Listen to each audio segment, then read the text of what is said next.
На странице 84-85 переходим к теме Сабантуй. Сабантуй – это веселый национальный праздник татар, который празднуется в начале лета, после завершения весенних полевых работ.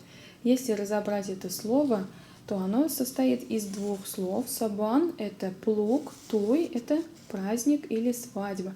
Сабантуй, значит, переводится праздник плуга. И как мы знаем, что один день весны кормит весь год, то татары, радуясь тому, что весенние полевые работы закончились, они собираются со всеми своими родственниками, родными, выходят на природу и танцуют, поют, веселятся, общаются и играют разные веселые игры. И вот на этой странице нам предоставлены разные игры, которые обязательно каждый год проводятся на праздниках Сабантуй. Давайте начнем с первого рисунка, части рисунка. Это у нас копшик киеп йыгырыш. Это когда одевается мешок на ноги и нужно пройти определенное расстояние быстрее, чем остальные, и при этом не упасть. Копшик киеп йыгырыш – это очень веселая и живая игра. Второе состязание – это креш. Кстати, креш в 2013 году стал официальным видом олимпийских видов спорта, когда у нас проводилась в Казани универсиада.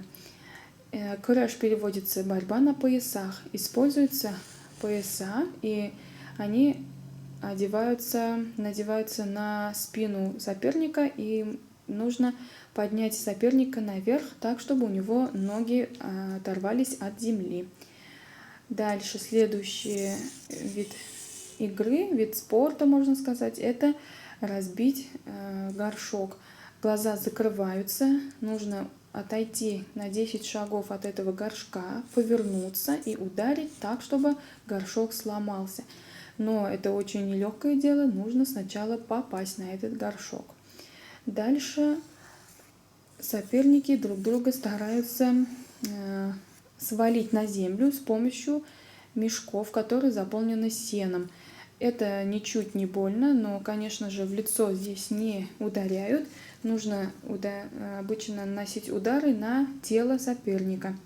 Очень веселая и живая игра, в которой обычно участвуют мужчины, так как сидеть на таком бревне и еще падать на землю умеют только мужчины, а женщины обычно участвуют, например, в этой игре, когда мы берем ложку, кладем туда вареное яйцо и бежим с этой ложкой во рту определенное расстояние. Нужно пройти побыстрее, и при этом, чтобы это яйца не упали на землю, и рукой придерживать нельзя.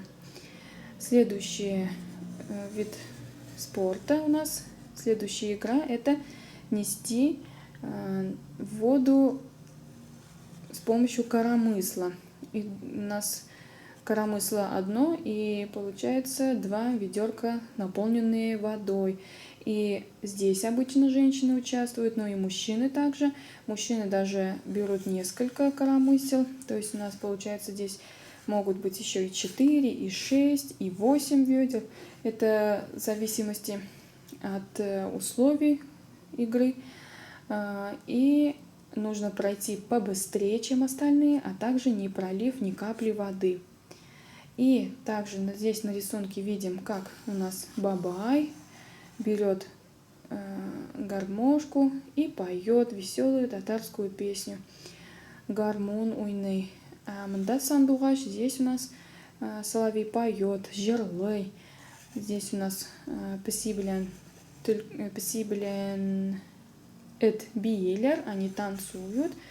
Здесь у нас видим, мальчик с девочкой просто смотрят, наблюдают, фотографируют, карылар, смотрят. Ну и здесь у нас мальчик и девочка – это ведущие. Они смотрят, чтобы и мальчик вот тут тоже не нарушили правила. А также здесь могут быть обычные зрители, тамашашилар, которые просто наблюдают, как остальные бегают, соревнуются.